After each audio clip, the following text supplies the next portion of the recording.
una noche más que tú nos regalas para que la revelación de tu palabra, Señor, venga a nuestra vida. Estamos en el estudio del libro Levítico, Señor. Es un libro maravilloso que descubrirá muchas cosas ocultas, muchas cosas que en otros tiempos era un misterio, pero que a ti te ha placido en este tiempo revelarla a tu iglesia, a tus hijos, Señor. Por favor, Espíritu Santo, muévete con libertad en esta noche. Ministra cada vida, ministra cada corazón, Señor. Aquellas personas que de una forma sincera vienen con un corazón dispuesto, Dios, por favor, nútrelos. Aquellos que vienen sedientos de beber de tu palabra, Señor, por favor, llénalos, Señor. Y así como dice tu palabra, que de nuestro interior corran ríos de agua viva, Señor. Háblanos en esta noche, Padre. Te lo pedimos en el nombre de Jesús. Amén. Mis amados y amadas, muy buenas noches. Por favor, pónganse cómodos. Sean todos bienvenidos, bienvenidas en esta noche, una noche más, donde Dios en su misericordia quiere seguir hablando a nuestra vida, para aquellos corazones dispuestos, aquellos corazones enseñables. Dios tiene su palabra. Lo último que vimos la semana anterior es que las cosas en Dios son voluntarias. Dios nunca obligará a hacer algo donde nosotros no queramos hacer. Hoy vamos a hablar de una ofrenda más, que es la ofrenda por el pecado. Hemos hablado de la primera ofrenda, que fue el holocausto, ¿recuerdan? Segunda ofrenda, que fue la ofrenda de ¿qué? De grano, bien, de grano seco, una ofrenda sin sangre. La tercera ofrenda, que la vimos la semana anterior, fue la ofrenda de paz, muy bien. Hoy vamos a ver la cuarta ofrenda de las 5, que es la ofrenda por el pecado. Este es un cuadro de la purificación de la morada de Dios. Debido al pueblo que pecó, Dios demanda, Dios requiere la purificación de su morada. Hay dos caminos. Número 1, o que se purifique su morada, o la muerte del que la contamina. Son los dos caminos. Repito, número 1, que la purificación se dé, es decir, que se purifique su morada, o que si no, aquel que contaminó su morada muera. Hoy vamos a estudiar el libro Levítico, capítulo 4, y vamos a irnos hasta el capítulo 5, verso 13. Vamos a trabajar en estas dos páginas que abarca el texto que vamos a estudiar esta noche, Levítico capítulo 4, y vamos hasta el capítulo 5, verso 3. En este libro de Levítico capítulo 4 encontramos la cuarta ofrenda, y aquí vamos a encontrar una pequeña diferencia con relación a las ofrendas que hemos visto anteriormente. Hasta ahora lo que hemos visto es que los sacrificios habían sido voluntarios, pero con esta ofrenda vamos a ver uno que es obligatorio, y hay que prestar mucha atención. Este es obligatorio, los otros eran opcionales. Es decir, que si uno quería podía ofrecer el holocausto o no. ¿Qué dijimos que era el holocausto? ¿Qué representaba el holocausto? Ese holocausto no es obligatorio, es un símil, es un cuadro. El holocausto representa la cruz de Cristo, es decir, que el Señor pone a consideración la salvación, ¿de acuerdo? Es decir, que el que la quiera recibir, bien. El que no quiera ser salvo, también. Esto es obligatorio, es decir, Dios no obliga, usted tiene que ser salvo, no. Es algo que Dios dejó de una forma voluntaria. Igual que la ofrenda de grano. Recuerda que la ofrenda de grano representaba ¿qué? Así como la ofrenda del holocausto representaba el sacrificio de Cristo en la cruz, que es la base, lo principal, la ofrenda de grano que vimos el domingo hizo 8 días, cuando se presentaba la flor de harina y lo demás, representaba las obras. Es decir, vimos ahí en ese mensaje, vimos que no solamente Jesús entregó todo en la cruz del Calvario, que es lo que representa el holocausto, que derramó hasta su última gota de sangre. Vimos en la ofrenda del grano que Jesucristo, mientras estuvo en la tierra, se dio todo. Es decir, todas las obras eran siempre para glorificar al Padre. ¿Recuerdan eso? Que todo lo que hizo Jesús siempre fue para glorificar al Padre. Esta ofrenda del grano entonces representa las obras que nosotros damos al Señor, los actos, los comportamientos, las actitudes nuestras para con Dios. Pero luego la ofrenda de paz, que es muy reciente, muy fresco, la vimos la semana pasada, ¿qué es lo que representa esa ofrenda de paz? Que también es un acto voluntario. Era el olor fragante. Representaba o representa lo mejor de nosotros para Dios, que tiene que nacer en el corazón de nosotros, que no es algo externo. Recuerda cuando hablamos de los riñones, hablamos de la grosura y lo demás, que subía como lo fragante. Es decir, lo mejor, la esencia de nuestra vida tiene que ser Dios. Dios debe ser el primer lugar. Tanto las anteriores, esta de paz como la de grano, como la de holocausto, son voluntarias. Pero aquí encontramos una, entonces repito, que es obligatoria. Con la ofrenda por el pecado, y lo que vamos a ver, si Dios lo permite, el día domingo, que será la ofrenda por la culpa, que es la última de las ofrendas, vemos dos sacrificios aquí que son de carácter obligatorio. Es decir, que si uno no lo ofrece, ok, no lo ofrezcas, pero sabes que tienes que morir. Entonces hay dos caminos: o ofreces ese sacrificio, o mueres. ¿Qué quieres? ¿El sacrificio o quieres morir? Es lo que vamos a estar estudiando. Entonces, en esta lección vamos a estudiar un poco sobre la ofrenda por el pecado. Y vamos a ver la obra nuevamente de Cristo. Recuerde que el libro Levítico nos muestra siempre un cuadro de Cristo, Cristo por el pecado. Su sacrificio, que no solamente fue el holocausto, sino que también fue una ofrenda para limpiar la morada de Dios. Es decir, aquello que había sido contaminado por causa de nuestro pecado, viene Jesús y la limpia. Eso es lo que representa. Y uno de los aspectos más importantes, diría yo, de esta ofrenda es qué pasó, qué cuestión se hacía con la sangre, dónde se aplicaba la sangre, que es lo que vamos a estar mirando. Entonces vamos a dividir el mensaje hoy para los que suelen tomar nota. Vamos a dividirlo en 3 puntos importantes.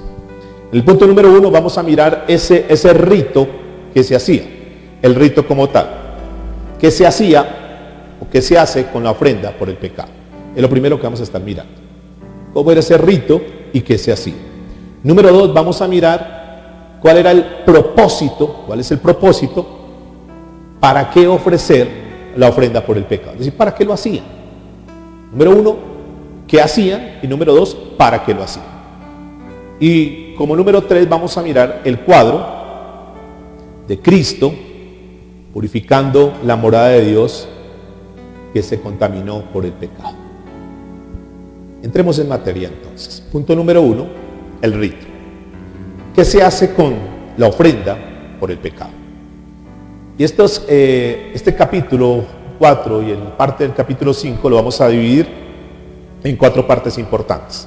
Para cuando hagas el estudio tenemos que dividir en 4 partes. La primera parte abarca desde el versículo 1 del capítulo 4 al versículo 12. ¿Qué se va a ver ahí? Por el tiempo no vamos a alcanzar a mirar de una forma tan detallada, y pues les he sugerido que por favor leamos el libro Levítico, que nos va a ayudar muchísimo. En esta primera parte del capítulo 4, el verso 1 al verso 2, es lo primero que vamos a estar mirando, y son las instrucciones que Dios da para el sumo sacerdote cuando él peca. Entonces, esas primeras instrucciones, y es muy importante leer con sabiduría, leer con discernimiento, pidiendo la dirección del Espíritu Santo, porque una persona desprevenida podría pensar que eso es algo que tiene que presentar él. Entonces tenemos que mirar, y lo que vamos a estudiar, que esa primer parte, repito, del versículo 1 al versículo 2 es de exclusividad, es algo que tenía que presentar el sumo sacerdote. Número 2 va desde el versículo 13 al versículo 21. ¿Qué abarca esto? ¿A quién hace referencia? Estas son las instrucciones del sacrificio que se tiene que presentar por parte de la congregación. Ya no es el sumo sacerdote, sino que ahora es la congregación, cuando la congregación ha pecado. Número 3 va del verso 22 al verso 26. Son las instrucciones para el jefe, es decir, para el líder de una tribu cuando peca. Y número 4 son las instrucciones para una persona una persona común y corriente cuando peca. Y es bien importante entender esto, porque nosotros tenemos que ubicarnos en qué posición estamos. Entonces tendremos que mirar. Si estamos en la posición del sumo sacerdote, si estamos en la posición de toda la congregación, si estamos en la posición del jefe de una tribu o el líder, o si estamos en la posición de una persona común y corriente. En esta parte de la persona común y corriente, podríamos también subdividirlas en varias partes.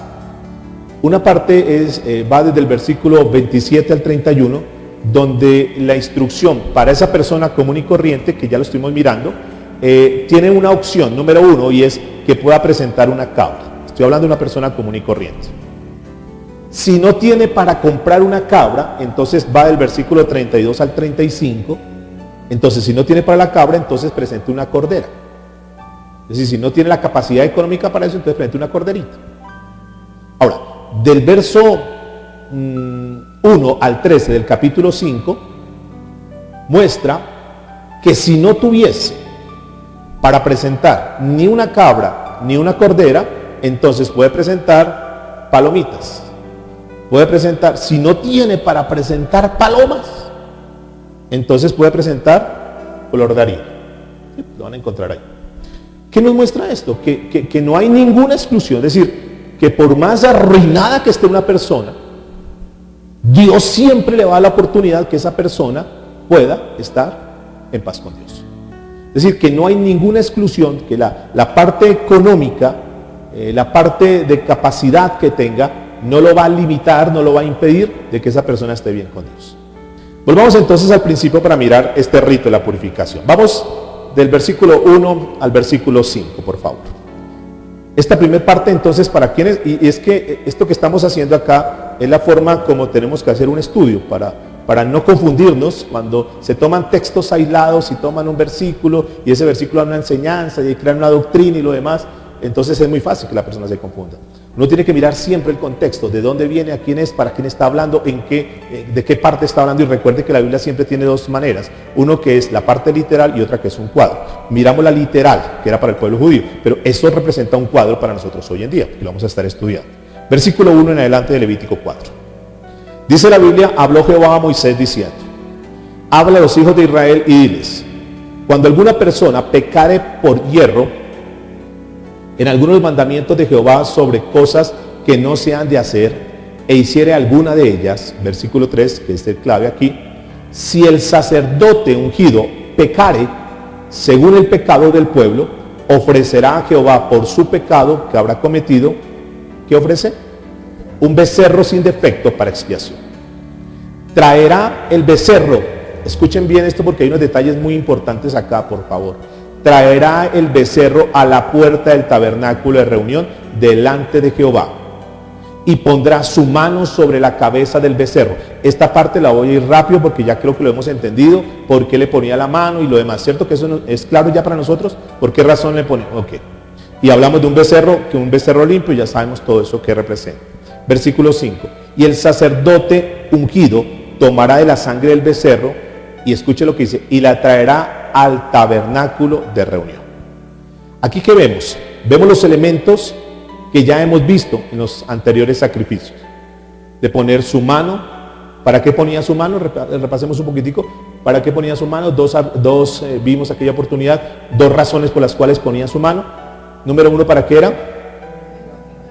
Correcto, identificarse, es mi sacrificio. Y número 2, ¿para qué más? Muy bien. Entonces, en otras palabras, está diciendo, este becerro es mi sustituto. Y lo mata. ¿Y qué hacían? Después de que lo mataban, recogían la sangre, que es la parte importante que vamos a estar estudiando. Versículo 6. Estoy en Levítico capítulo 4, versículo 6. Y mojará el sacerdote su dedo en la sangre, y rociará de aquella sangre 7 veces delante de Jehová hacia el velo del santuario. Y el sacerdote pondrá de esa sangre sobre los cuernos del altar.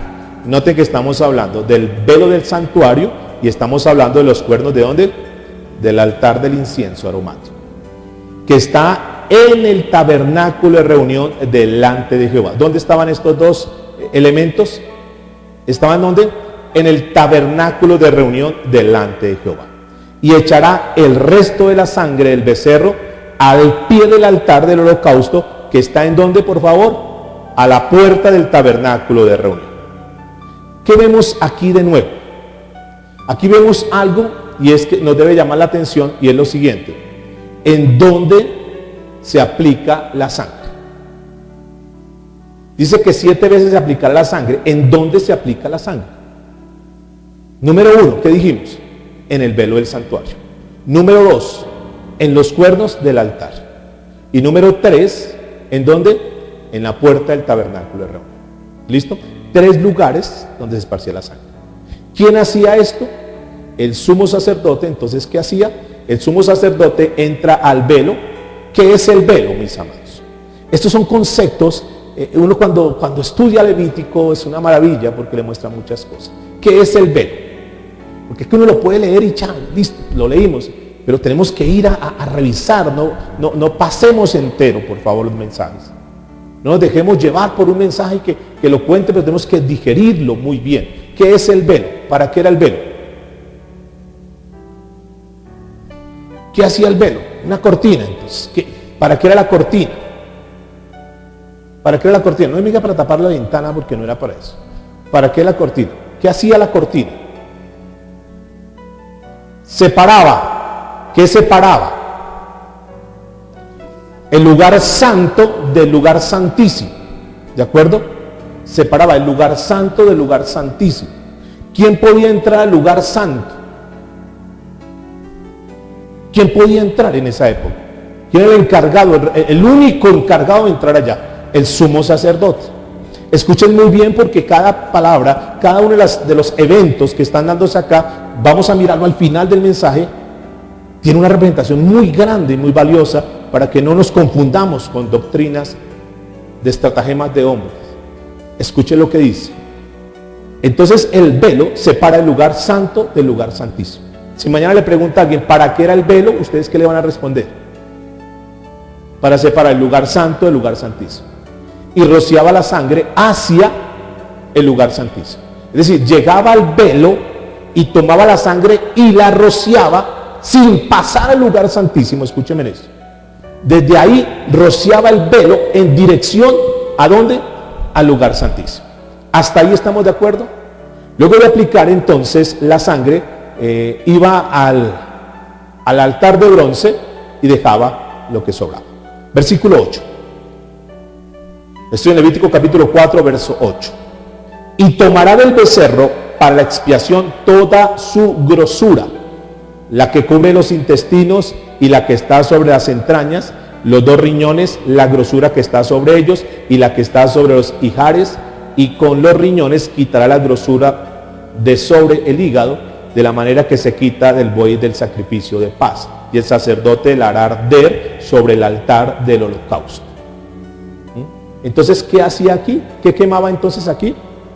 La grosura, los riñones. Esa grosura, esos riñones, ¿qué representa? ¿Qué representa?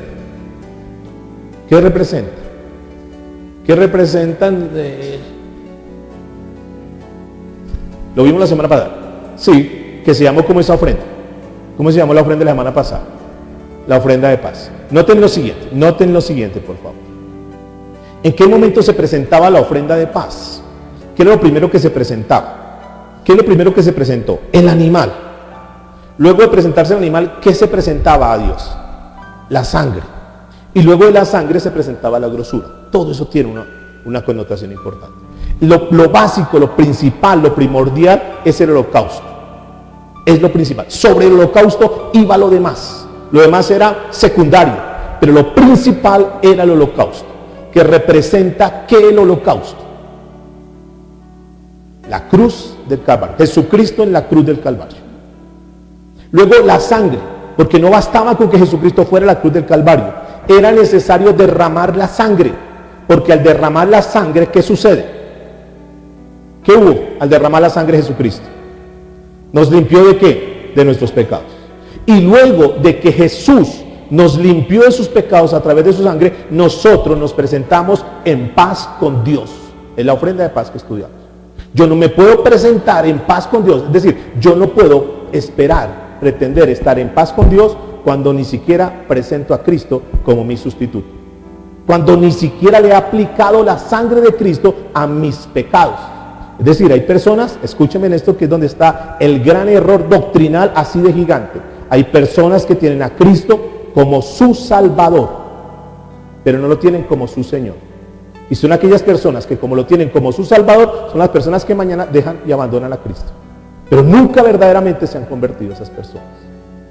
Y es cuando se crean diferentes doctrinas y que se pierde y que no sé qué más cosas al vacío. Es que no, hay que entrar a mirar muy bien en detalle las cosas. Es un tema que vamos a estar mirando en detalle, así desmenuzado. Aquí lo importante es entender, número uno, que primero se presentaba el holocausto. Luego se presentaba la sangre, se rociaba. Y después de rociar la sangre, ahora sí vienen la parte, la grosura que cubría los intestinos y lo demás. Esto es una celebración de paz. Es decir, después, escúchenme esto, después que el pueblo ya tenía el holocausto, ya el sacerdote había rociado la sangre, ya ellos sentían tranquilidad y celebraban porque ahora estaban en paz con Dios. ¿Por qué estaban en paz con Dios? Porque ya se había presentado el holocausto, porque ya se había rociado la sangre y después de eso decía, ya, gracias Señor, nos has perdonado, estamos en paz contigo, y venía la celebración. ¿De acuerdo? Esa grosura representa eso. Pero noten lo siguiente entonces, que se quema el holocausto, que es la base primordial de todo lo demás. Por eso fue el primer sacrificio. Ya está, creo que ya todos deben tener el enlace de ese. Si no vinieron para el holocausto, por favor, necesitan ustedes escuchar. Es primordial que ustedes lo escuchen para que puedan entender de aquí en adelante todo, porque si no entienden la base, pues es como el que está estudiando matemática, pero no sabe las tablas de multiplicar, y de ahí para arriba va a tener problemas en logaritmos, en física y todo, porque si no sabe la base se va a confundir siempre en todo. Entonces se ofrece el holocausto primero y todos los demás sacrificios son secundarios, pero es necesario primero colocar la base, que es el holocausto. Levítico capítulo 4, verso 11. Y la piel del becerro y toda su carne, con su cabeza, sus piernas, sus intestinos y su estiércol, en fin, todo el becerro sacará fuera del campamento a un lugar limpio donde se echan las cenizas, y lo quemarán al fuego sobre la leña. En donde se echan las cenizas será quemado. Otra diferencia que vemos aquí frente a lo que vimos anteriormente es que todo lo demás del animal será llevado fuera del campamento y se quema fuera del campamento. Entonces, esto, ¿quién lo debía presentar? Esto era ¿para quién? ¿Para quién? El sacerdote. Si el sacerdote pecaba, tenía que hacer esto. Lo segundo que dijimos era ¿quién? ¿Para quién? Para la congregación. Estoy segundo, no tercero. Congregación. Para la congregación. La ofrenda por el pecado de la congregación era igual. Igual. Vamos a mirar versículo 13. Si toda la congregación de Israel, ¿si quién? Toda la congregación de Israel hubiera errado y el hierro estuviera oculto a los ojos del pueblo y hubiera hecho algo contra alguno de los mandamientos de Jehová en cosas que no se han de hacer y fuera culpable, luego que llegue a ser conocido el pecado que cometieren, la congregación ofrecerá ¿qué? Un becerro por expiación, y lo traerán delante del tabernáculo de reunión, y los ancianos de la congregación pondrán ¿qué? Sus manos sobre la cabeza del becerro delante de Jehová, y en presencia de Jehová degollarán aquel becerro. ¿Quiénes eran los encargados de colocar las manos? Los ancianos. ¿En representación de quién? De la congregación. De la congregación que había fallado delante de Dios. Versículo 16. Y el sacerdote ungido meterá de la sangre del becerro en el tabernáculo de reunión. Aquí, si nosotros miramos, vemos los mismos pasos que vimos por el sacrificio del sumo sacerdote. Los mismos. Versículo 17. Y mojará el sacerdote su dedo en la misma sangre y rociará 7 veces delante de Jehová. Lo mismo, ¿hacia dónde? Hacia el velo nuevamente. Y de aquella sangre pondrá sobre los cuernos del altar que está delante de Jehová en el tabernáculo de reunión, y derramará el resto de la sangre al pie del altar del holocausto que está a la puerta del tabernáculo de reunión. ¿Alguna diferencia con lo anterior, con el sacerdote? Exactamente lo mismo. También se aplica la sangre en los 3 lugares. ¿Cuáles son los 3 lugares? el velo, el altar del incienso y en el atrio, en el altar del atrio. Los tres lugares, exactamente lo mismo. Es decir, no hay ninguna diferencia lo uno con lo otro. Versículo 19. Y quitará toda la grosura y hará arder sobre el altar y hará que aquel becerro, como hizo con el becerro de la expiación, lo mismo hará de él. Así hará el sacerdote expiación de ellos y obtendrán ¿qué? ¿Obtendrán qué? Perdón. Entonces, igual, noten que hasta aquí no hay absolutamente ninguna diferencia. Es decir, tanto el sacerdote, el sumo sacerdote, si pecaba, como la congregación, la ofrenda que presentaban delante de Dios es la misma. Versículo 21. Y sacará el becerro fuera del campamento y lo quemará como quemó el primer becerro. Expiación es por la congregación. Entonces luego todos los demás del becerro se quema fuera del campamento. Exactamente lo mismo, y vamos a estar mirando por qué son parecidos, son casi lo mismo los dos. Bien, hemos visto entonces sacerdote, hemos visto congregación, y el tercero dijimos ¿de quién? El jefe. No obstante, escúchenme esto, Dios, aquí vamos a notar una diferencia, que Dios no requiere tanto de un jefe o de una persona común. Versículo 22. Cuando pecare un jefe e hiciere por yerro algo contra alguno de los mandamientos de Jehová su Dios sobre cosas que no se han de hacer y pecare, luego que conociere su pecado que cometió, presentará por su ofrenda, ¿qué dice por favor en su Biblia? Un macho cabrío sin defecto. Lo anterior que presentaba, un becerro. Ahora que está presentando, ¿quién tiene mayor valor? ¿El becerro o el macho cabrío? Tiene mayor valor. El macho cabrío vale menos, económicamente hablando. 24. Y pondrá su mano sobre la cabeza del macho cabrío y lo degollará en el altar donde se degüella el holocausto delante de Jehová. Es expiación. Y con su dedo el sacerdote tomará de la sangre de la expiación y la pondrá sobre ¿qué por favor dice ahí? Los cuernos del altar del holocausto, y derramará el resto de la sangre al pie del altar del holocausto y quemará toda su grosura sobre el altar como la grosura del sacrificio de paz. Así el sacerdote hará por él la expiación de su pecado y tendrá perdón. ¿Qué diferencia encontramos con la lectura anterior? Okay. O sea, no tiene que ir hasta el velo que separa la presencia de Dios. El jefe, aquí hay dos cosas importantes. El jefe aquí no tiene necesidad de presentar un becerro. Es decir, no cuesta tanto por su pecado. Y número dos, la sangre se aplica sobre el altar de bronce en el atrio. Versículo 27. Si alguna persona del pueblo pecare por yerro, haciendo algo contra alguno de los mandamientos de Jehová, aquí estamos hablando de quién ahora. De una persona común y corriente. Si alguna persona del pueblo pecare por yerro haciendo algo contra alguno de los mandamientos de Jehová en cosas que no se han de hacer y delinquiere, luego que conociere su pecado que cometió, traerá su ofrenda, ¿una qué? Dice aquí, una cabra. Lo anterior era ¿qué? Macho cabrío. Quiere decir que la cabra vale menos. Yo no sé de ganado, pero yo imagino que si van a vender un cabro, vale más que una cabra. ¿Sí? ¿Será así? Bien. Debe ser, porque la Biblia lo muestra así como bajando ahí como el valor. Traerá por su ofrenda una cabra sin defecto por su pecado que cometió.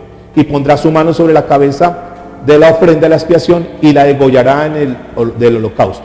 Luego con su dedo el sacerdote tomará de la sangre y la pondrá sobre los cuernos del altar del holocausto y derramará el resto de la sangre al pie del altar. Es lo mismo por la persona común y corriente que el líder. La sangre solo se aplica ¿dónde? En el altar de bronce. Y como vimos al principio, Dios le permite varias opciones, que ya eso lo sabemos, para su ofrenda, dependiendo de su nivel económico. ¿Qué es lo que Dios está enseñando con todo esto? Obviamente aquí estamos viendo una lección. ¿Qué será lo que saquemos conclusión todos? Porque tenemos al mismo Espíritu Santo, porque tenemos la misma Biblia, porque tenemos al mismo Dios, tenemos la misma capacidad. ¿Qué podemos nosotros al ver estos cuatro personas, digamos, por llamarlo de esa manera, cuál sería la diferencia? ¿Qué nos muestra eso? Un sacerdote, una congregación, un jefe y una persona común y corriente. ¿Qué podríamos decir ahí? Ya vemos que los unos tienen que presentar algunas cosas, los otros otras y los otros otras y ya está. ¿Qué nos implica eso? ¿Qué nos enseña eso? En primera instancia, eso que todos, es decir, tanto el que está más como el que está, si le falla a Dios, tiene que presentar sus sacrificios. ¿Pero qué nos muestra? ¿El costo es el mismo para todos? No. ¿Por qué el costo no será el mismo para todos? ¿Por qué el sacerdote no dijo traiga un puñado de flor de harina? O traiga una palomita. ¿Por qué al sacerdote le pide como que lo más costoso? ¿Por qué será eso? ¿Por qué? Perfecto, esa es la palabra clave. Por la responsabilidad. ¿Qué nos enseña esto?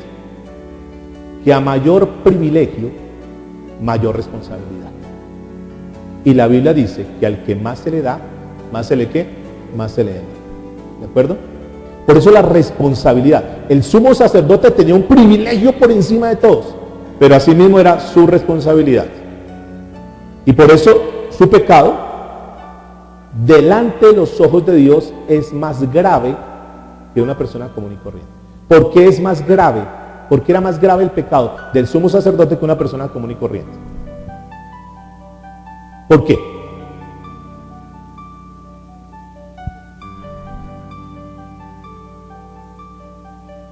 Sí, es eso. Pero ¿por qué más? Pongámoslo aquí en este plano. Aterricémoslo un poquito. ¿Por qué más? Todos en el mismo nivel. Bueno, pero por ahí va Will, sí. ¿Pero qué será? Escuchen por qué es. Porque vamos a poner un ejemplo. Si publican una foto de una persona que viene a la congregación y está en una mesa tomándose una cerveza, ¿es delicado?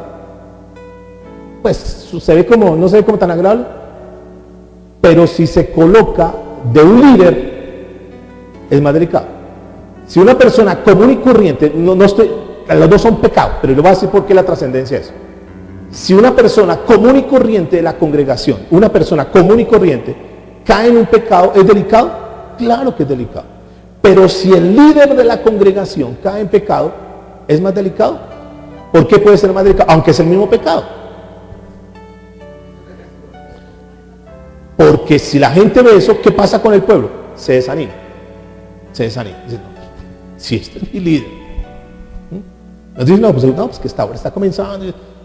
Por eso es mayor que responsabilidad. Hay mayor responsabilidad. Ahora, ¿por qué es mayor responsabilidad? Sigamos bajando. ¿Por qué luego en importancia la congregación? Fíjense que es casi a nivel de sacerdote. ¿Por qué la congregación? Si falla, si peca, ¿por qué también tiene que presentar un sacrificio a ese nivel? ¿Por qué? Porque si la congregación falla, hablemos, poniéndonos como ejemplo, no podríamos compararnos. Si fallamos como congregación, ¿qué va a pasar con el resto de comunidad que está afuera? ¿Qué va a decir? ¿Para qué? Si esos por la caída de uno, por la caída del líder, el coletazo tumba más de uno. Por la caída de la congregación, más del pueblo. Aquí, todos los familiares y todas las personas, pero es que esa congregación, ¿notan? Pero si cae el jefe, ya la responsabilidad baja, aunque sigue siendo responsabilidad y sigue siendo pecado de Dios. Y si ya falla una sola persona, también. Todo esto vamos a estarlo mirando. Entremos al punto número 2, que hablamos sobre ¿qué?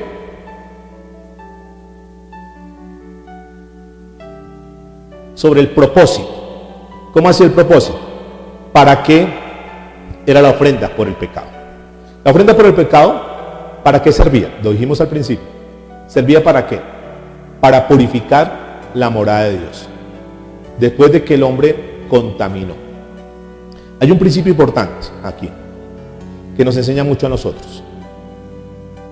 No sé si tú lo quieras tener en cuenta en tu vida.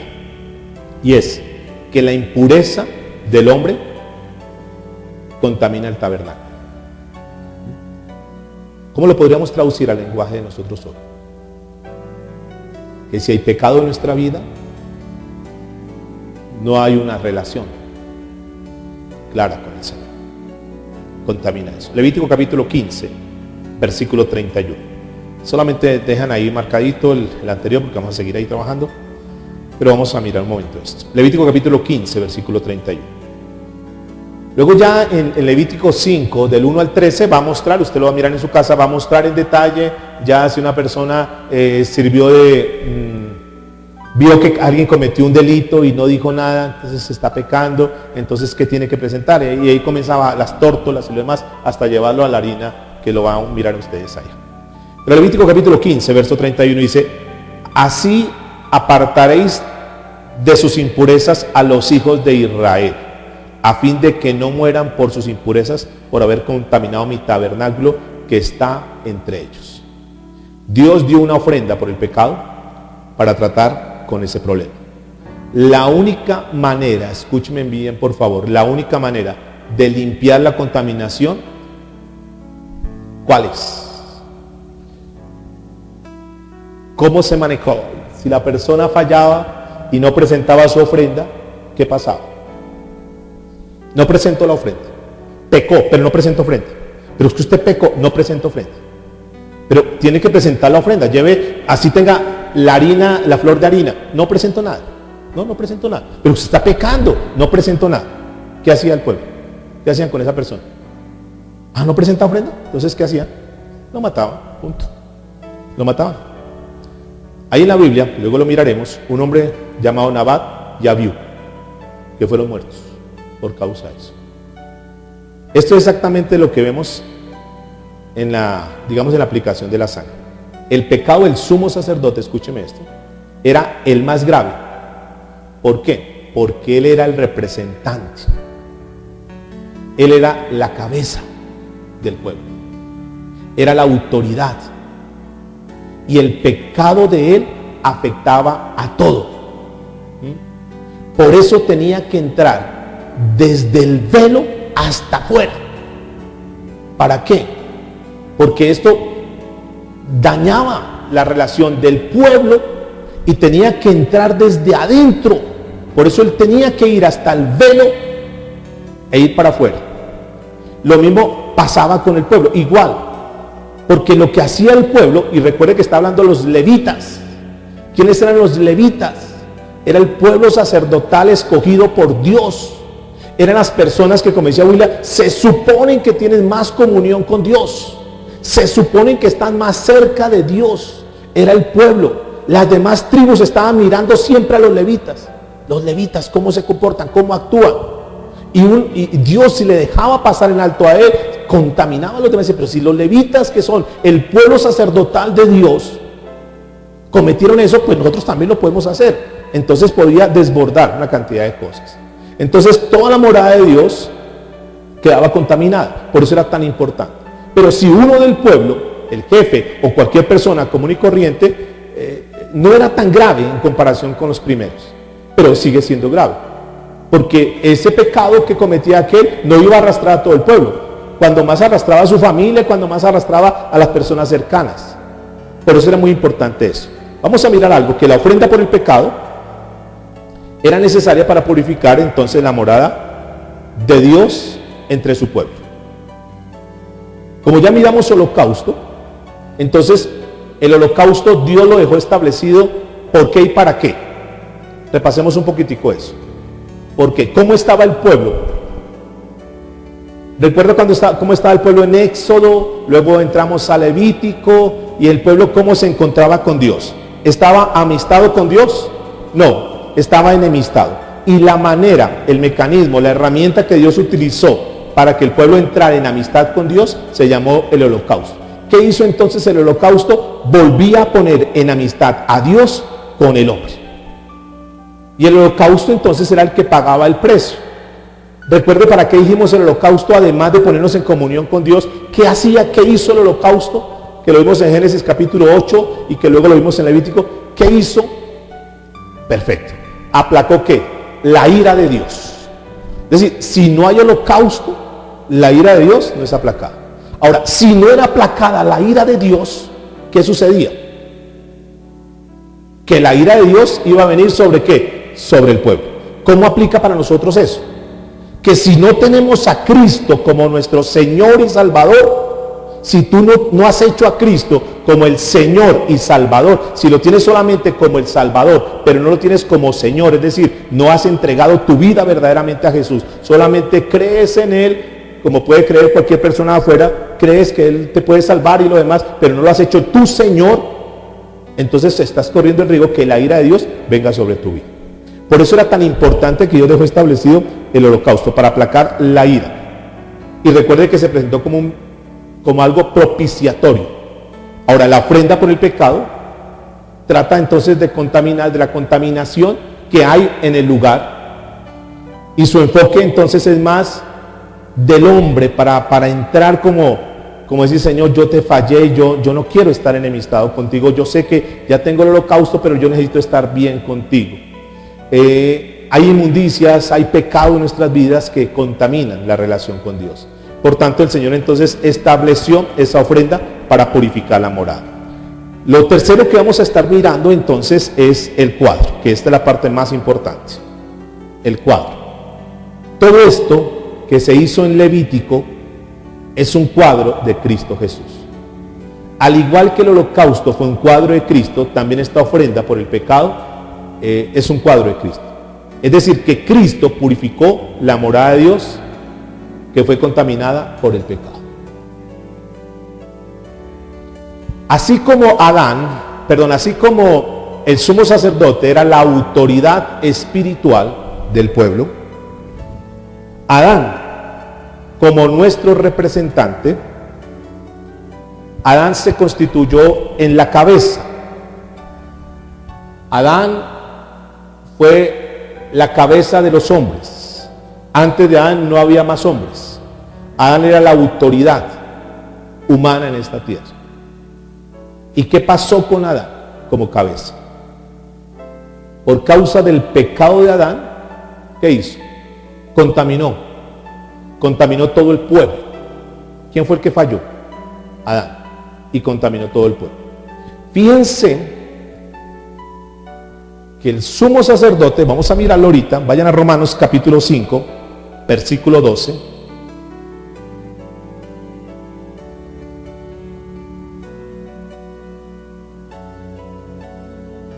Por tanto, como el pecado entró en el mundo por un hombre, y por el pecado que entró, la muerte. ¿Qué tipo de muerte? Tanto la muerte física, porque antes de que Adán pecara no había muerte física, no estaba el concepto de muerte física, pero a partir del pecado de Adán, entonces el hombre muere físicamente, un día va a morir físicamente, pero no solamente eso, sino que vino la muerte. ¿Qué es muerte? Es separación. Quiere decir que el hombre desde que nace de una vez muerto espiritualmente. El hombre no nace con el deseo de buscar fervientemente a Dios. Un niño de que nace no nace con el deseo de agradarle a Dios, no. El hombre nace porque la generación de Adán nació así, Caín y Abel y toda la generación. Eso es un tema que vamos a estar mirando. Generación viene de la parte generación, el término generación viene de la parte genética. ¿Sí? Por genética de Adán, dice la Biblia, como el pecado entró por el mundo por un hombre y por el pecado la muerte, así la muerte pasó a algunos hombres. ¿Qué dice la Biblia, por favor? A todos los hombres, por cuanto todos que pecaron. Escuchen esto, como el sumo sacerdote era el representante de Israel, así Adán es representante nuestro. Como el pecado del sumo sacerdote afecta a todo el pueblo, también todo el tabernáculo, así el pecado de Adán afectó la raza humana, afectó el mundo. Además de eso, no solamente el pecado de Adán, sino que a eso sumémosle el pecado humano, el pecado de cada uno de nosotros, que le vamos añadiendo. En la medida que vamos teniendo uso de razón y conciencia y lo demás, vamos pecando. Por esa razón, el hombre ha contaminado la morada de Dios. Entonces, la relación con Dios, la morada de Dios, la comunión con Dios ha sido contaminada. Y Levítico 4, entonces el pueblo tenía que ofrecer por el sumo sacerdote para poder limpiar eso. Nosotros somos igual, escuchen bien esto, la aplicación para nosotros. Al igual que Adán, nosotros seguimos contaminando el mundo. ¿Cómo lo contaminamos? Con el pecado. Cuando un cristiano, cuando un hijo de Dios falla, contamina. Cuando cualquier persona peca, contamina. Pero Cristo llegó a ser nuestra ofrenda por el pecado. Y su sangre ha limpiado la morada de Dios. En otras palabras, la sangre de Jesús, además de limpiarnos del pecado, es una representación de que nos ha purificado. Miren Hebreos capítulo 13, léanlo por favor con atención conmigo, versos 11 y 12. Hebreos 13, 11 y 12.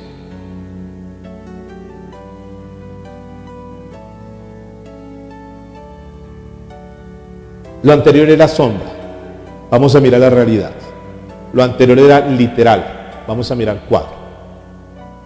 Dice la Biblia, Hebreos 13, 11 y 12. Porque los cuerpos de aquellos animales cuya sangre, a causa del pecado, es introducida en el santuario por el sumo sacerdote, son quemados fuera del campamento. Por lo cual también Jesús, para santificar al pueblo mediante su propia sangre, padeció fuera de la puerta. ¿Qué quiere decir esto? Que por el sacrificio de Cristo en la cruz del Calvario, es decir, por nuestro holocausto, ahora nosotros como pecadores podemos gozar de la paz para con Dios. Nosotros siendo pecadores, cuando creemos en Cristo Jesús, la sangre que fue derramada por Cristo Jesús, ahora se presenta como esa sangre que fue derramada y nos permite entrar a la presencia de Dios. Esa enemistad que teníamos nosotros, que traíamos nosotros con Dios por causa del pecado, Cristo Jesús nos ha puesto en amistad con Él. Por el sacrificio, por la ofrenda por el pecado que Cristo se dio, es decir, que Jesucristo aquí, ¿qué es? Un cuadro del holocausto, pero también es un cuadro de la ofrenda por el pecado. Así como fue un cuadro de la ofrenda de grano, así como fue un cuadro de la ofrenda de paz. Jesús es el que nos permite, a través de Cristo Jesús, nos permite estar delante de la presencia de Dios. Porque Cristo pagó por nosotros. Y no solamente pagó el holocausto, sino que también fue la ofrenda por el pecado. Eso nos permite a nosotros entender lo que dice 1 Corintios, capítulo 6, versículo 17. Cuando una persona entonces está en Cristo Jesús, la relación de esa persona para con Dios, ¿cómo es entonces? Si Cristo Jesús es su holocausto, es su ofrenda de grano, es su ofrenda de paz, es su ofrenda por el pecado, ¿cómo esa persona puede estar delante de Dios? ¿Podrá estar mal delante de Dios si tiene a Cristo? ¿Podrá faltarle algo a esa persona si está en Cristo Jesús? Porque Pablo dice que con Cristo estamos completos. 1 Corintios capítulo 6, versículo 17. Pero el que se une al Señor, un espíritu es con Él. Luego dice el versículo 19. ¿O ignoráis que vuestro cuerpo es templo del Espíritu Santo, el cual está en vosotros, el cual tenéis de Dios, y que no sois vuestro? ¿Qué hacemos cuando nosotros pecamos después de nacer de nuevo? ¿Será que algunos de los que estamos aquí, luego de haber nacido de nuevo, hemos pecado? ¿Sí? Después de que hemos nacido de nuevo, ¿hemos pecado? ¿Qué hacemos entonces si hemos pecado? ¿Perdemos la salvación por haber pecado? ¿Podemos amistar nuevamente con el Señor? ¿Tendremos que llevar nuevamente un holocausto? ¿Tendremos que volver a nacer de nuevo otra vez? Es decir, se convierte en un juego que si peco pierdo la salvación y luego me reconcilio y vuelvo a nacer de nuevo. Si nosotros no podemos nacer nuevamente físicamente, o alguien de los que está aquí podemos nacer físicamente, no podemos. Aunque muchos quisieran volver otra vez a ser jóvenes, pues no podemos. Así como no lo podemos hacer, tampoco espiritualmente. Escúcheme muy bien esto. ¿Qué hacemos entonces? ¿Qué pasa cuando una persona entonces peca. Cuando un cristiano, cuando me refiero a cristiano, una persona que verdaderamente nació de nuevo, ¿qué pasa cuando esa persona peca? ¿Qué sucede? Su relación con Dios, ¿cómo queda? ¿Qué pasa? ¿Qué pasa cuando pecamos? Estamos hablando de personas comunes y corrientes que estamos expuestos a pecar en cualquier momento. ¿Qué pasa? ¿Qué pasa cuando tú pecas? ¿Qué pasa cuando tú pecas? Si es que has nacido de nuevo, ¿qué pasa cuando tú pecas? ¿Dejas de ser un hijo de Dios? ¿Qué se pierde? La relación. La relación ya no es tan pura como lo era antes, porque por causa del pecado contaminamos la relación. ¿De acuerdo? Yo tengo hijas, como ustedes tienen hijos. Cuando nuestras hijas fallan, cuando una hija mía falla conmigo, porque comete errores y equivocaciones, ¿qué pasa con la relación de padre-hijo con esa persona? Se deteriora. Por el hecho de que esa persona falló, por el hecho de que mi hija falló, entonces en el momento que falló deja de ser mi hija. Nunca dejará de ser mi hija. ¿Qué es lo que sucedió ahí con esa relación?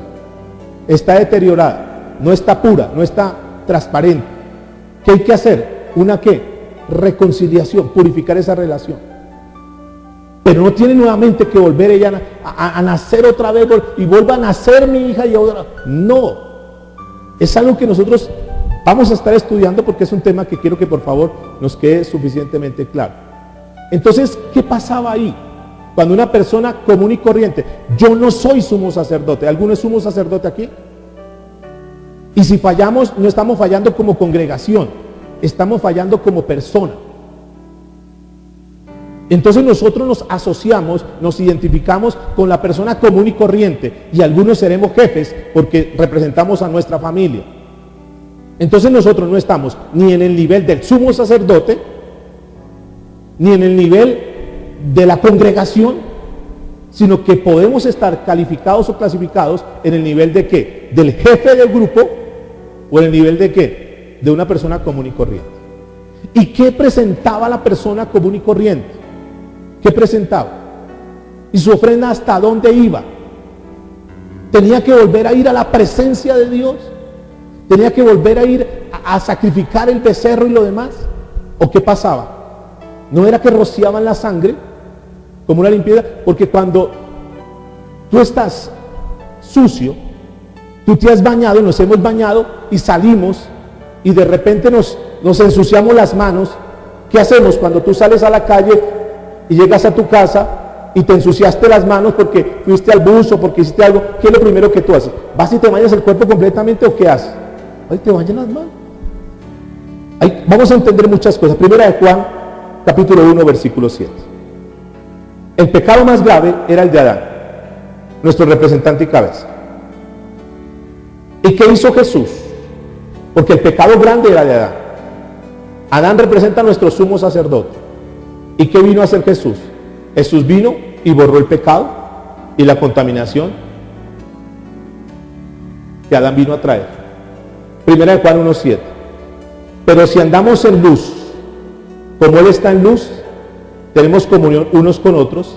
¿Y qué dice la Biblia, por favor? Y la sangre de Jesucristo, su Hijo, nos limpia de todo pecado. Versículo 9.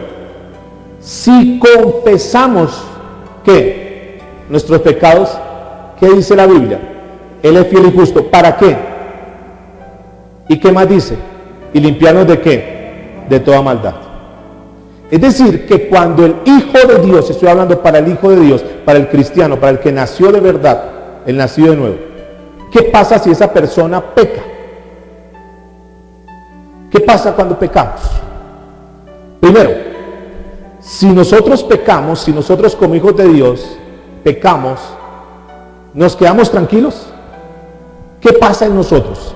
¿Qué ha pasado en tu vida como experiencia? Cuando tú sabes que contestaste una llamada o que alguien preguntó y tú dijiste una mentira, ¿cómo te sientes? ¿Como si nada? ¿Se siente uno qué? ¿Por qué nos sentimos mal? ¿Por qué? Porque el Espíritu de Dios está en nosotros y nos redarguye. Y no podemos estar en paz. Estoy hablando de lo que debe un nacido de nuevo, cómo debe ser su comportamiento. Porque el que no ha nacido de nuevo le da lo mismo, pecar o no pecar es lo mismo. No tiene el Espíritu Santo, no está reargüido. Eso no le pasa nada. Pero el que ha nacido de nuevo, cuando peca, ¿qué hace? Se siente mal. Y entonces él tiene que ir ¿a dónde? A la presencia de Dios y pedirle que perdón. ¿Y qué dice la Biblia al respecto? Que abogado tenemos para con el Padre, a Jesucristo. Señor, perdón, dije esta mentira. Me enojé con mi esposa, contesté mal, miré mal, le hablé mal a mis hijos. Señor, perdóname, no puedo seguir ahí. ¿Quiere decir eso que por el hecho de que pequemos entonces ya estamos descalificados? Entonces esta palabra es realidad. Ahora, esta palabra ¿para quién es? ¿Para toda la gente? No, es una palabra para los hijos de Dios, primera de Juan. Si confesamos nuestros pecados, Él es fiel y ¿qué más dice la Biblia? Y justo para perdonar nuestros pecados y limpiarnos de toda maldad. Ahora, una pregunta muy básica. ¿Cómo recibimos nosotros la salvación? ¿Qué hicimos nosotros para recibir la salvación? ¿Qué obras tuvimos que hacer para recibir la salvación? ¿Fue por obras? ¿O fue un regalo de Dios? Fue por gracia. Solo para que te quedes esta noche con la duda, para que respondas esa pregunta en tu vida. Si nosotros recibimos, ahora, ¿por qué nosotros recibimos la salvación por gracia? Porque Dios sabía que por nuestras obras no éramos capaces. O sea, nuestras obras, nunca las obras de una persona lo van a llevar a la salvación. Dios se dio cuenta de eso y usted no puede, o sea, por sus obras no puede. Entonces tengo que darles la gracia. Y por gracia hemos recibido la salvación. ¿Qué hemos hecho nosotros cuando la recibimos? Ponemos la fe en Cristo Jesús. Nos arrepentimos de nuestros pecados, los confesamos delante de Él y ponemos nuestra confianza en Cristo Jesús. Pero fue un regalo. Ahora yo pregunto, si la salvación la recibimos por gracia, ¿será que la podemos perder por nuestras obras? Eso no me la contestes. Revísalo en tu Biblia. Será un tema que vamos a estar estudiando. Si no fuimos nosotros capaces de ganarnos la salvación por las obras, ¿será que somos capaces de retener la salvación por nuestras obras? Es un buen interrogante. Ahora, si alguien dice, sí, yo creo que sí por mis obras, yo pregunto, ¿cuántos pecados necesitas para perder tu salvación?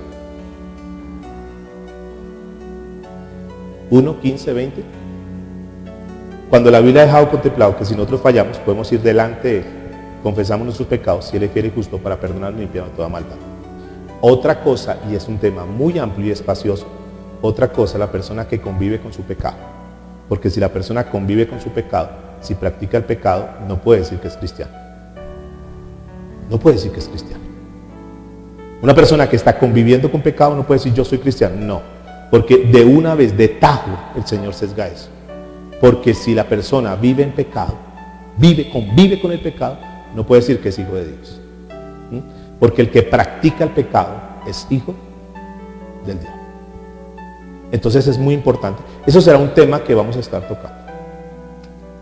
O sea, nosotros necesitamos entrar, nosotros no necesitamos ir nuevamente a presentar un holocausto. ¿Me estoy haciendo entender? No necesitamos ir a presentar un holocausto, porque el holocausto ya fue presentado. Yo no puedo tomar a Cristo para decir pequé, perdí mi salvación, otra vez presento. O sea, no puedo estar yo jugando a nací de nuevo, ya no soy nacido. No, es que más, la pregunta no debería ser ¿se pierde la salvación? Esa no debería ser ni clara la pregunta. La pregunta real debería ser ¿usted verdaderamente ha nacido de nuevo o no ha nacido de nuevo? Punto. Eso lo vamos a estar mirando. De esta manera entonces podemos volver, cuando uno va, mire su experiencia personal. No miremos la experiencia de otros, mire su experiencia personal. Cuando tú mentiste, para citar ese ejemplo, tú mentiste. Ya dijimos, el Espíritu Santo nos redarguye, nos sentimos mal con Dios. ¿Qué hacemos? Tenemos que ir a orar, Señor, perdóname porque mentí, para citar ese ejemplo. Después de que nosotros salimos de la presencia de Dios ahí en nuestra oración, diciéndole, Señor, perdóname por nuestro pecado, ¿cómo nos sentimos nosotros? ¿Cómo se siente la persona? ¿Sigue con la carga? ¿Sigue preocupado? No, ya. Sentimos tranquilidad. nuestro espíritu como que ya siente como que esa paz y vuelve el gozo. Vuelve el gozo. Cuando uno mira en Salmo 51 a David diciendo, Señor, devuélvenos el gozo de salvo, que no se vaya tu Espíritu Santo. Vemos que son dispensaciones diferentes, que en el Antiguo Testamento, antes de Hechos de los Apóstoles, el Espíritu Santo venía y se iba, venía y se iba. Pero después de Hechos de los Apóstoles para acá, hasta el día de hoy, el Espíritu Santo, después de que mora en la persona, está ahí. Está ahí el Espíritu Santo. Y el Espíritu Santo es el que nos guarda, nos conduce a toda verdad. El Espíritu Santo es el que nos protege para que nosotros sigamos caminando ahí. ¿Que hay luchas, hay dificultades? Sí, pero cuando fallamos, cuando nos equivocamos, ahí está. Entonces concluyo. Entendamos esto y terminamos. Esta ofrenda por el pecado era obligatoria, es obligatoria. Sigue siendo obligatoria hoy en día. Porque si nosotros no tenemos a Cristo Jesús, estamos expuestos a que nosotros seamos los que tengamos que morir. Pero si la ofrenda la presentamos y tenemos a Cristo como nuestra ofrenda, tenemos la tranquilidad, la garantía de que a través de esa ofrenda nosotros podemos estar en paz con Dios. Que si hemos contaminado, ¿qué tenemos que hacer? Ir a través del arrepentimiento delante de Dios, pedirle perdón al Señor para nuevamente estar en comunión con Él. Para la persona que no es cristiana todavía, que está escuchando este mensaje, si no tiene a Cristo, partimos de la base que si una persona no tiene a Cristo, no tiene ¿qué? La salvación. Y si la persona muere sin la salvación, indudablemente que va a morir en sus pecados. Y la única otra opción, si no se presentaba la ofrenda que estamos hablando hoy, la única otra opción es que esa persona iba a morir. Por eso Cristo proveyó para que nosotros no muriéramos.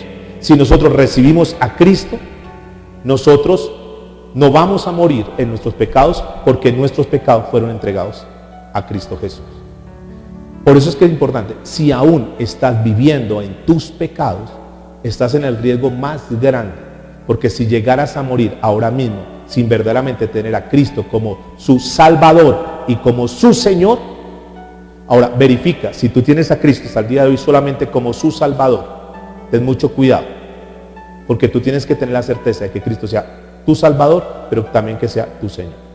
Ahora, si somos cristianos, entonces, si no es cristiana la persona, tiene que tener a Cristo como su Salvador, como su Señor. Si la persona es cristiana, por el sacrificio de Cristo Jesús, nosotros podemos gozar de una comunión íntima con Dios. En nuestro espíritu, por medio de la palabra, sabiendo que el Espíritu Santo está con nosotros, que la palabra nos alimenta, a través de la oración, nosotros andamos en comunión con Él. Si por alguna razón perdemos la comunión con Él, ¿cómo perdemos la comunión con Él? Escuche, porque una cosa es perder la comunión con Él y otra cosa es perder la salvación, que ahí donde ahí la gente se confunde. Perder la comunión, ¿qué hacemos? ¿Qué hacemos? Si sabemos que no estamos en la comunión con Dios, ¿qué tenemos que hacer? Reconciliar. Y yo quiero decirles, no vale la pena que practiquemos, que cometamos algún pecado. Porque si alguien está practicando un pecado, revisa tu salvación. Y por último, si nosotros sabemos que estamos mal delante de Dios, que la relación con Él no es la mejor, porque el altar está contaminado, porque hay algo que no nos da la paz, entonces necesitamos confesar nuestros pecados y limpiarnos de toda maldad para que podamos andar cerca de Él. ¿Cuál es el propósito cuando el Señor dejó establecida esta ofrenda? Que nosotros anduviésemos en comunión con Él. Ese es el propósito. No podemos nosotros ser cristianos que no andamos en comunión con Él. ¿Cómo sabemos que estamos en comunión con Él?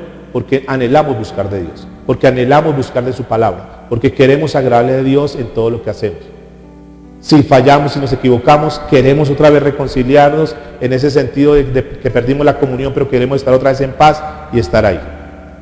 Cierra tus ojitos, dile: Señor, en esta noche nos presentamos delante de ti, Dios. Tal vez con algunas cosas aún por conocer de ti, Señor, porque tu palabra es tan amplia, Dios, que aún quedarán cosas que cada día tendremos que conocer y aprender de ti. Pero gracias por la palabra, Señor, por este estudio levítico. porque cada vez nos da más claridad, Señor, sobre la certeza de nuestro andar contigo, Dios. Este es un tema en el cual no podemos fallar. Ahora, si por alguna razón tú crees que sí se pierde la salvación, no es un tema para discutir. Sencillamente, consérvate en eso. No le falles a Dios si piensas que por alguna razón se pierde la salvación. No le falles a Dios entonces, si es tu convicción. Camina ahí como Dios manda. Lo único cierto es que mientras estemos en esta carne será muy difícil, casi que imposible, no fallarle a Dios. Y si tú crees que tienes la certeza de la salvación, pero que no tienes una comunión plena con Él, la Biblia deja expresado que un abogado tenemos para con el Padre, a Jesucristo el justo. Que podemos ir delante de Él, confesar nuestros pecados. Y para eso vino Jesús, para hacer esa ofrenda por el pecado.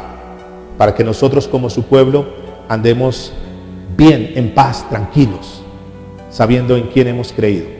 Sabiendo que aquel que nos llamó tiene el poder por encima de cualquiera. Aún por encima de nuestra libre albedrío, de nuestra capacidad de tomar decisiones. Dios es mucho más fuerte. Nada nos podrá separar del amor de Dios. Señor, te damos muchas gracias, Padre, en esta noche. Que tu palabra, Señor, cobre vida en nosotros y que nos permita, Señor, caminar como tú quieres, Dios. Sabiendo que no somos perfectos, que aún nos falta mucho, pero queremos seguir caminando por esa vía, Señor. Queremos seguir caminando por la vía de la santificación, de apartarnos cada día más del mundo, Señor, y acercarnos más a ti, Dios. Bendice la vida de tus hijos, Señor, que hoy han venido y han escuchado esta palabra. Que esta palabra, Señor, verdaderamente sea vida para ellos. En Cristo Jesús te damos muchas gracias, Señor. Amén.